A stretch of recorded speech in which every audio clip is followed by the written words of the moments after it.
On vous l'avait promis, interview exclusive cinéma ce soir avec la réalisatrice Noémie Lefort et l'actrice Louise Koldefy pour le film Mon héroïne, une comédie d'air pure et émotionnelle qui vous rappelle qu'il faut aller au bout de vos rêves. Alors allez-y parce que elle y a été.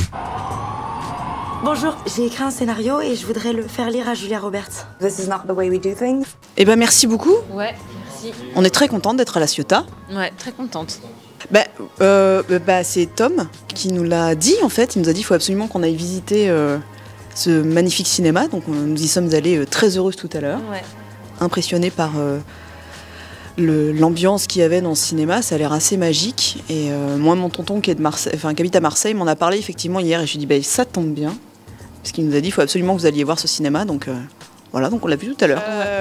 En gros, oui, moi j'ai fait un petit projet de fin d'année à l'école de cinéma à Rouen qui s'appelait Calling Julia Roberts. Parce que mon rêve était de faire des films avec Julia Roberts, mais je la croisais pas tous les jours, Julia Roberts à Rouen, donc je me suis dit que ça allait pas être évident. Et donc j'ai fait ce premier petit court-métrage, et je suis donc allée le porter à la boîte de production de Julia Roberts à New York, et j'ai réussi à lui donner. Je suis retournée comme stagiaire, on fait tout mon CV, hein, tu fais gaffe. Hein. Je suis retournée donc chez moi en Normandie et j'étais stagiaire en montage à France 3 Normandie. Et le directeur de France 3 Normandie avait vu mon court-métrage à la fête du cinéma et il m'avait dit ah c'est incroyable, j'entends dire que vous êtes allé voir Julia Roberts, vous êtes convoqué dans mon bureau. Le lendemain à 10h, moi je rentre chez ma maman, puisque j'ai 20 ans, l'âge de Chloé dans le film, et je prépare un petit projet d'émission de cinéma, et je lui tends très fier mon petit dossier comme ça en lui disant on parle pas de cinéma sur votre antenne, il faut absolument en parler. Il m'a retendu le dossier, il m'a dit vous avez carte blanche, vous commencez la semaine prochaine. Et donc pendant 5 ans j'étais journaliste cinéma à France 3 Normandie, j'avais ma propre émission qui s'appelait Clap, où je parlais de ce que j'avais envie de parler du cinéma, et je faisais les sorties en direct dans le 12-14 aussi tous les mercredis. Et en gros, et ensuite je travaillais à M6 à grand écran. Et après j'ai fait d'autres courts-métrages. Et puis j'ai monté ensuite ma société de production depuis 15 ans qui crée du making-of et des contenus vidéoludiques pour les studios américains. Voilà, jusque tout ça pour en arriver à Mon héroïne, qui est effectivement mon premier long-métrage avec Louise. Ah mais c'est incroyable, mais en plus c'est allé super vite. C'est-à-dire qu'ils l'ont mis en ligne et ça montait. Et je me disais c'est incroyable. Et je crois que si on cumule tout, on doit être à plus de 2,5 millions entre leur YouTube et tous leurs réseaux sociaux d'Universal Studios. Plus Louise l'a partagé, moi je l'ai partagé. Moi j'ai touché 3 personnes, hein, vraiment, avec mon partage. Non, j'ai vu. Non, c'est pas vrai. Bah oui, là c'est vrai que je pense que dans chaque premier film, je pense que chaque metteur en scène, il met beaucoup de sa personne. Moi je suis passée je suis allée encore plus loin. On est allé jusqu'à New York déjà, ce qui est quand même plus loin que d'habitude. Oui. On aurait pu rester à Rouen, Louise, tu vois. Oui. Mais non, on est allé jusqu'à New York. Donc oui, celui-là, c'est vraiment une mise à nu de mon histoire, de ma relation avec ma maman, de toutes ces femmes qui m'ont inspirée dans la vie, que ce soit ma grand-mère, ma maman. Et en gros, oui, je ne pensais pas, en fait, moi, que le film, cette histoire si personnelle, résonnerait autant chez les gens. Donc ça, c'était une première très belle surprise. Là, comme on présente un petit peu le film aux gens, on a les premiers retours, spectateurs. Et je sens les gens extrêmement touchés par cette histoire, qui finalement est une histoire personnelle, d'une famille banale qui va vivre un truc extraordinaire. Voilà. Tiens, je te donne le... Merci. Je m'y attendais, oui, parce que quand j'ai lu le scénario, j'ai été touchée moi-même, en fait. Donc, on s'attend à ce qu'une œuvre, quelle qu'elle soit, si elle est bien écrite, parle d'humanité. Et c'est le cas dans ce film-là, en fait. Donc, c'est une fenêtre que t'as ouverte sur toi-même, et sur ta vie, et sur ta passion, et tes rapports familiaux. Et en fait, évidemment que ça parle à tout le monde, puisque tout le monde a une famille et et aime des choses. Non mais en tout cas, c'est ça, le but d'une œuvre, c'est quand même de parler et de tendre un miroir face au monde. Donc je crois que tu l'as fait. C'est beau. Non mais c'est vrai. En gros, le personnage de la tante, c'est peut-être le personnage qui est le plus proche de moi, en fait, aujourd'hui. C'est-à-dire que moi, j'ai une tati qui est très, très drôle au demeurant, mais je suis moi-même tante d'un petit garçon et d'une petite fille à qui j'apprends que tout est possible dans la vie. Et ma référence pour ce personnage-là, c'était un peu comme un petit personnage Disney. Comme Mouchou pour Moulin, ou comme Polochon, ou voilà, c'est-à-dire que un petit personnage bienveillant, gentil, qui accompagne l'héroïne qui est là pour la soutenir, qui est très drôle de temps en temps, mais qui en même temps sait être présent et soutenir absolument le héros. Et je me dis, je pense que les gens adoreraient avoir un personnage comme ça dans la vraie vie. Voilà, donc la référence pour le personnage de Louise, c'était ça. Après, comme je l'ai avoué à Louise hier soir devant tout Marseille, c'est le personnage que j'avais le plus peur de caster. C'est-à-dire que quand je l'ai écrit, je me suis dit, tiens, en animation, finalement, je lui ferai faire ce que je veux à ce personnage. Et je me suis dit, comment je vais trouver la perle rare pour interpréter ce type de personnage dans la vraie vie? Parce qu'il faut quelqu'un d'extrêmement juste, de touchant, avec énormément de facettes. Et le destin a voulu que je croise le chemin de Louise. Et je me suis dit, mais elle est là, elle existe, c'est elle. Donc voilà.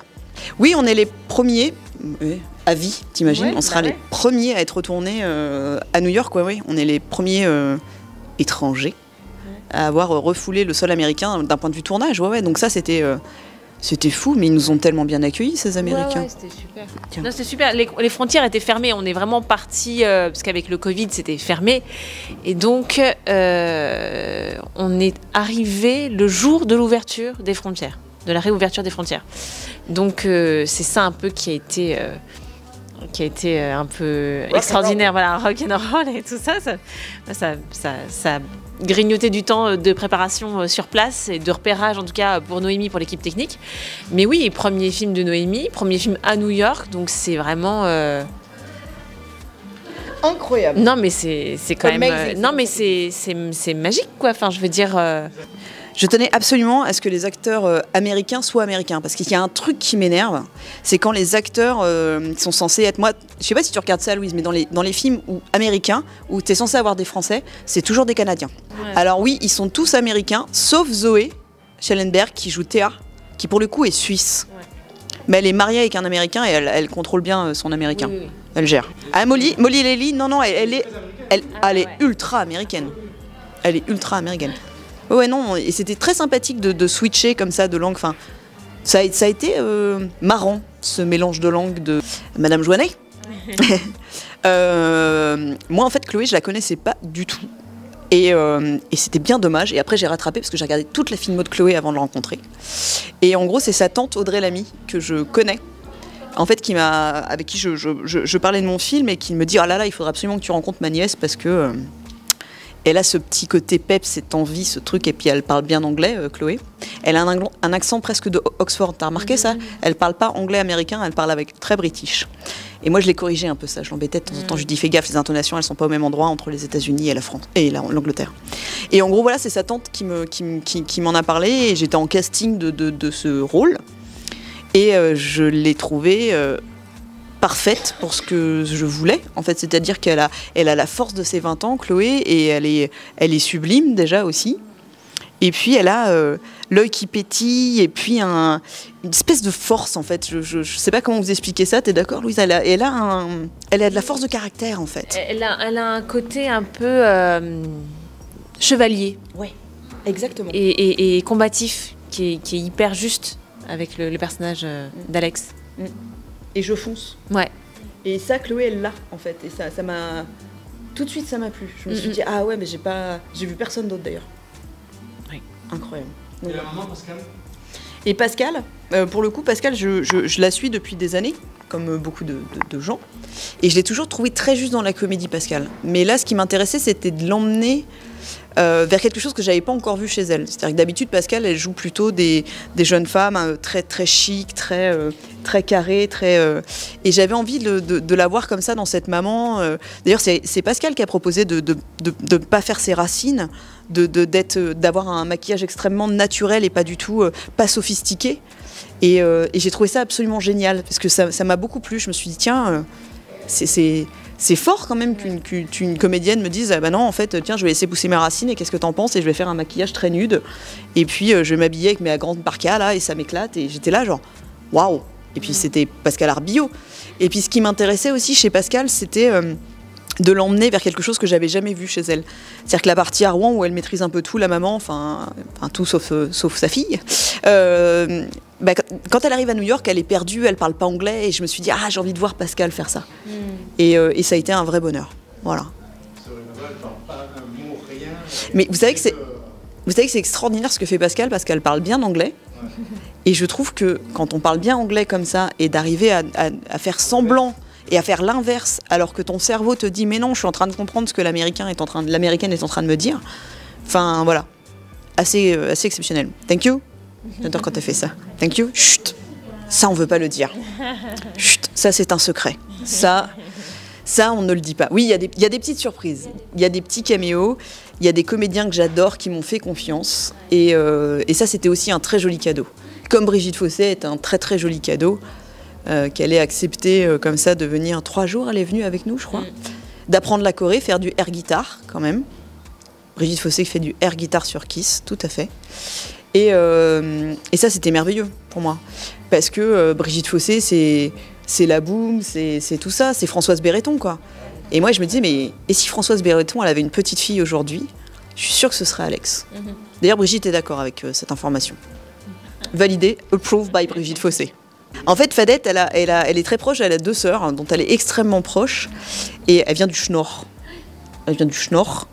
Et elle est gaga de ses nièces. De la même façon où moi, je suis gaga de mon neveu et ma nièce. Donc c'est pour ça, quand on a travaillé le personnage de Louise, ça n'a pas été très compliqué pour nous deux de se projeter comme ça dans ce personnage qui accompagne sa petite nièce, quoi.